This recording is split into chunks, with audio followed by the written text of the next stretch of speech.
James Drayton, shout out. James Drayton, yep. Can't forget that name. When you get with me, man. You go see this, man. Get with me, Shout man. out. Right. Let me get a little bit backstory about how I met him, right? Mm-hmm. If I can. I was the Muezzin on the block. Mm-hmm. I was on 824. I was the Muezzin. Muezzin means for the person who calls people, the Muslims, to the prayer. Right now. And he had got transferred to CFCF from Pick. Mm-hmm. Got transferred to CFCF from Pick. Now, I didn't know him. I heard of him. His name preceded him.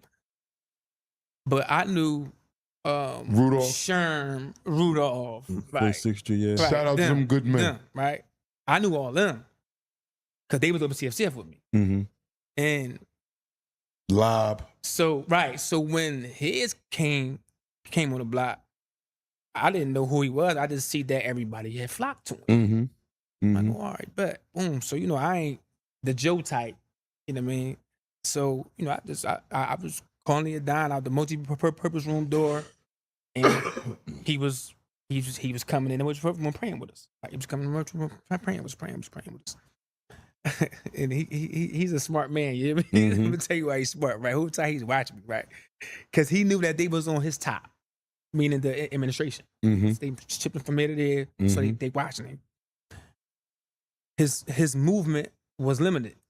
My movement wasn't. I was the return worker, the laundry man, the barber, because I cut hair too, and I did and I handled the stuff in the library. So I literally was doing all of that. So he saw all of my movement, and he was thinking the whole time, all right, how can I need his legs, right? I need his legs. Tell them what legs is. They don't know what the legs is. Legs is, I need somebody with legs that can get on and off this block to handle certain things that I necessarily can handle because they on my top. Because I can't go off the block. Right. So one time he come to my cell, where he come to my cell. He never came to my cell before. We just go in the multi-purpose room and pray. And then, we probably bust up on the block with it, but he never came to my cell. Mm-hmm. So he was watching me. He saw I had the legs and came to my cell, and he was like, he gave the salams and all that, and he was like, make a call. He had a phone. Mm-hmm. Had a phone. Make it. You only need to make a call. I said, make a call on what? He said, he pulled the phone out, bang, make a call. I'm like, oh, all right, bet. Boom. So I called one of the little shorties I was talking to back then. First thing a nigga do. He ain't care about no mom, grandma, none of that. Girl, where you at? So he gave me the phone and all that. So then that's when he started telling me who he is. Yeah. Who he was. I'm like, yeah, I mess with your rappies. I heard about you, but it's the first time I actually, meet you. He's like, but listen, I see you got the legs. This one they was taking all of the outlets Out the cells. out the cells. So he needed somebody to charge his phones up. Mm-hmm. So he said, look, I got 3 phones. He had 3 phones. One man. One man with 3 phones, right? And my bad for getting you in trouble with Shorty too, man. I ended up, he told me, listen, if somebody called the phone, don't answer it, right? Told me, don't come and call the phone. Answered I answered the phone. It's some other chick asking, because one of the chicks was trying to find out if he was talking to other chicks on the phone. Right? Yeah. That's how I go, man. So I said, and she wasn't sure whether or not she found out that he might got another phone. Yeah. And so she thought that was the number. I should just follow his orders. But you said so when she called, I forgot because I was on the other line with a chick. So when she called, she's like, "Can I speak to his?" I'm like, "I got the phone right now." That's how I've been. I got the I've phone been in that situation right now, quite man. a few times. I got the phone right now. She was like, "All right," and she hung him right up. She knew. She had all the information that she needed. Yeah, because she was under the impression that he only had one phone, the phone that she called him on. Exactly. Right? So I blew that whole journey. He came in the cell the next morning, man. Like, why you answer the phone, man? Yes, I told her to answer the other line, man. I was like, my fault, man. Then she knew I got another phone, and she tripped about that XYZ. But anyway, so he ended up giving me the phones and all that. So I was taking them, charging the phones, bringing them back, charging them, and bringing them back, charging them, and bringing them back. And one day, I was I was bringing them back in the laundry bag, because I had laundry too. So I bring it back. I always put it in the bottom of the laundry bag inside of a gray pouch. So we was rocking like that for like 2-3 months. All of a sudden, this sergeant boy, he was in the bubble. He looking. I guess they were just watching, being as though they was watching heads. They seen me and him start connecting. They right on your line. So they like, he doing something to my me. That's how it goes. He doing something. But they guilty by association. Right. The next thing you know, I'm coming back with the clothes like how I normally do. Get over here. Come here. What's up? Dump that out. Dump out what? Dump the clothes out on the floor. I said, these clothes are clean. Yeah, why I'm putting them on the floor? I'm dumping dirty clothes out on the floor. He said, dump the clothes out on the floor, or you want me to dump it out for you? All right, good. So I dumps it out. Boom. So I see the gray pouch, right? So I'm trying to kick it over to the side, like underneath the clothes, like what you look? He said, what's that in there? I'm like, what? He's like, what's that right there? I was like, what? So I'm kicking my feet around it, like, what you talking about? What? What's that right there? So he gets up and grabs it. He grabs it. Once he grabbed it, that was a wrap. He grabs it. He opens it up. There's three phones and the charger. So Sergeant Bull started tweaking. He looking left. He looking right. He started sweating. Like he literally he acted like he found a gun. He started sweating everything. He started going for walkie-talkie. He didn't know what. He was just like, oh my God. Oh. And I'm looking at him like, why you acting like you ain't never see a phone before? Oh, we never see a phone before, even though it was 3 of them. But he acted like it was a major bust. He would start sweating and all that. So they ended up taking me to the hole. And I was literally the first person that got charged under the electronic device act in the county. Because they wasn't doing that. They wasn't doing that. I was the first person, man. The first person that did get charged with that when they came out with that electronic communication in the prison. I was the first person to get charged. They call it a breach of security. When I came down that when I went to court for that, the clerks and all, they like, you the first one. So you the first one. Wow. The ladies, you the first one. So man, shout out to his, man. I that ain't hurt me, man. But yeah, man. So so I get my discovery. His is the longest. His statement was that the longest statement was his. They come to find out they ended up adding all the stuff to his statement. Fast forward, I ended up getting the affidavit from him later on, years later. And then when my PCRA went from 2007 all the way to 2017. So my PCRA process lasted 10 years. Dang. It lasted 10 years. So, people be having 5 to 10s. I did a decade on PCRA stage. Wow. I did a decade on PCRA stage. So that's just for y'all youngins out there, man. Y'all pushing that pistol and all that. When you get that PCRA and all that, I hope you never had to experience it, man. Tell them what PCRA is. The PCRA is the Post Conviction Relief Act. What the Post Conviction Relief Act is what you used after your direct appeal is exhausted. Nobody normally wins on direct appeal, right? And you normally gonna get your rhythm from the Post Conviction Relief Act. But what that also means is that you got to spend a considerable amount of time in prison in order to go through all those stages. To get to that point. You right. Your direct appeal gonna be over within your first year.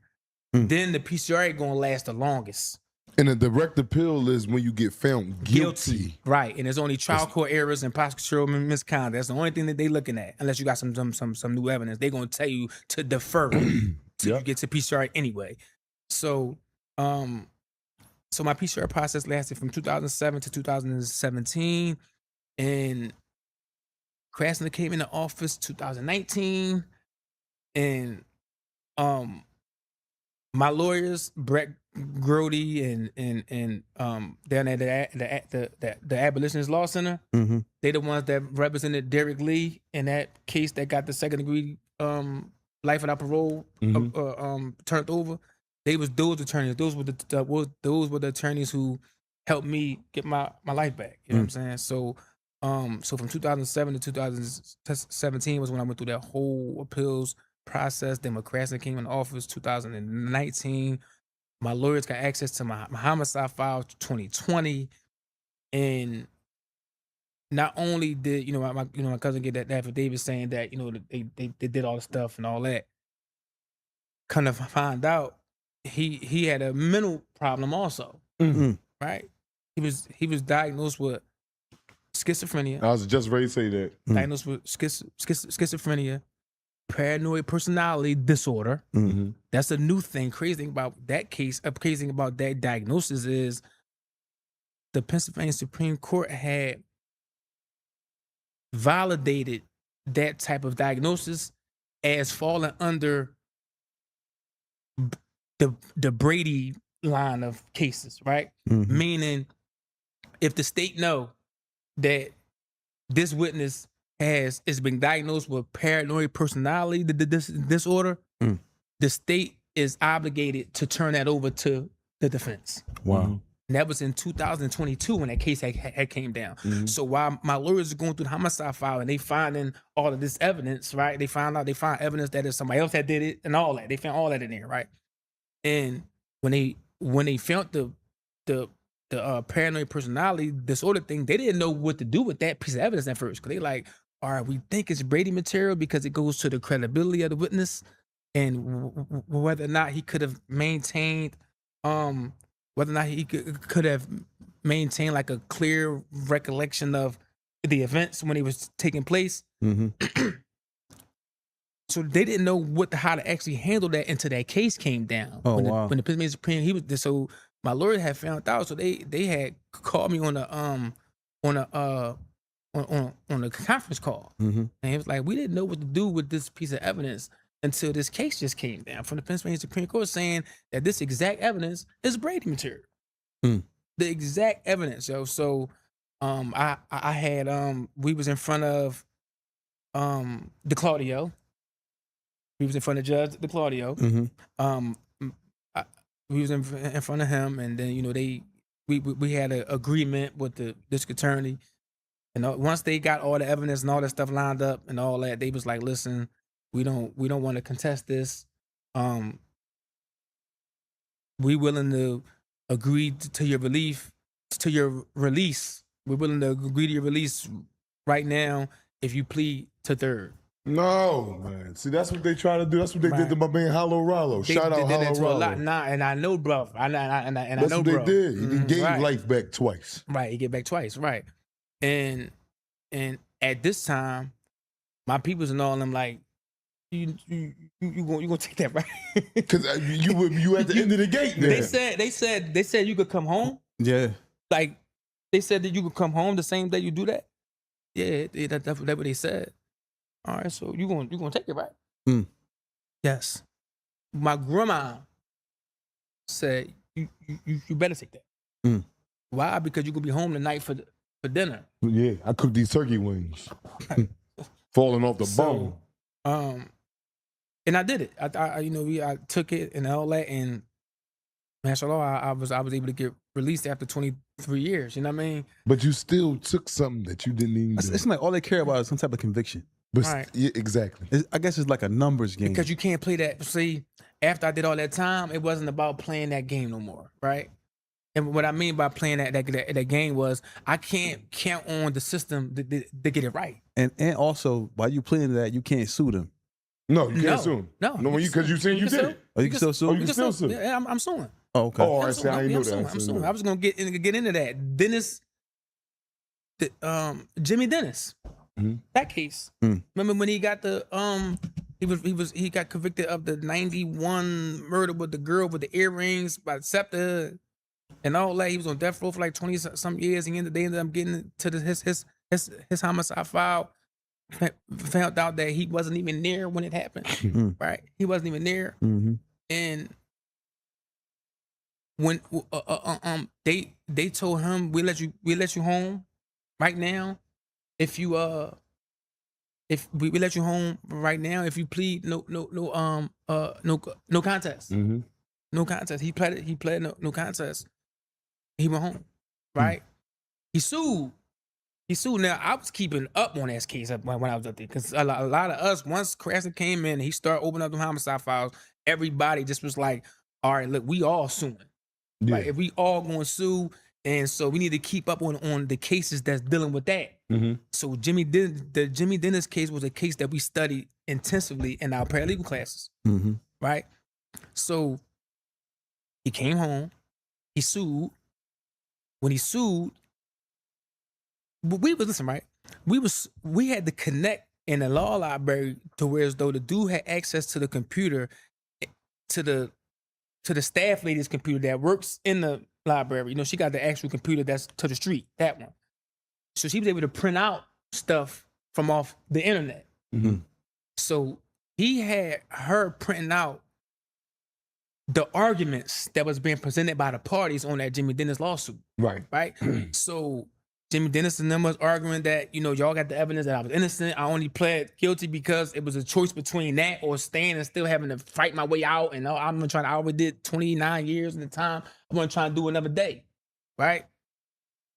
The city was arguing that, well, he pled guilty. Mm-hmm.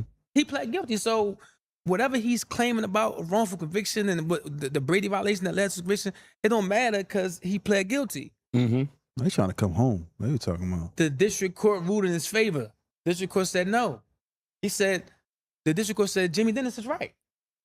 That was the matter of first impression for that case. Because it's the first time they actually dealt with that question in the Third Circuit, which is Pennsylvania, right? It's the first time they dealt with that particular question. Now, other circuits had dealt with that question already. Second Circuit, not Pennsylvania. Not the Eastern District. So you had the First Circuit, Second Circuit, all the other circuits dealt with that question, and they leaned heavily on that the person who was wrongfully convicted, he still could sue.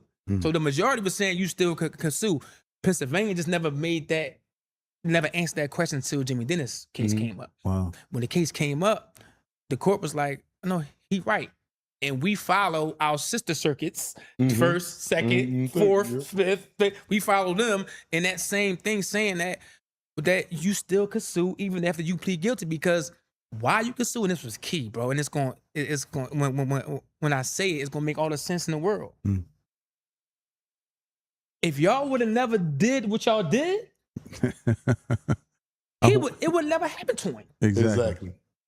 So you can't, and it's really ABC. that simple. It's really that simple. And that's exactly what the district court said. It said, no, he's suing about the wrongful conviction that happened. And y'all trying to oppose it, saying what happened after that. No, he's right because of what happened initially. If that wouldn't initially happen, then he would never did no time. If y'all would have turned over that evidence that y'all had that he wasn't even near, he would have never did no time in the first place. So the fact that he ended up taking a deal after the fact, it doesn't matter. It don't matter, right? So so he ended up so once they opened the door, said that you could still plead guilty and you can sue, because what you're suing about is about the initial wrong. You're suing about the initial misconduct. You're suing about the initial wrong that was done to you. That's what you're suing about. Because I was taking a deal, but that's because I had to. Y'all weren't gonna let me out. So you mean to tell me I can't benefit financially from the wrong that y'all did that caused me to spend umpteen years in prison? You mean to me I can't seek damages, or I can't seek I can't seek to sue because of that? Because of what I did after that? I just did that just to get home, because y'all gave me no dang choice. Yeah. So I had to get home, and then I'm suing. And then the Third Circuit, so the city ended up appealing it to the Third Circuit. Third Circuit said, no, we agree with Jimmy Dennis. Exactly. Like my thing is this: who's not going to take that deal? Nobody. Everybody's Whether going. you did it or not. Listen, man, I've come been home in here today. for these years already. I'm gonna go ahead and get it over with and go home. Let me ask you a question. Go back to your cousin. Is he home now? Yeah, he home now. He been home. Have you seen him since you've been home? No, I haven't seen him since I've been home. Is you mad at him? No, I'm not. I'm not mad at him, because I mean, you know, I understand what you're saying. I don't like him per se, right? But it's not something that I think about. Like, I don't even think about it. The only thing I think about him right now is because I'm in touch with the jails and we talking about the situation. Now, other than that, you wouldn't even be thinking about it. I don't think about him. You know what I'm saying? I don't think about him. Like, he did what he did. Now his life ain't been the same since. Dang. His life ain't been the same since. His life been worse since then. That's as it should be. So, lying ass coward. But And they know I stand on them cowards heavily, these cold-blooded cowards, man. But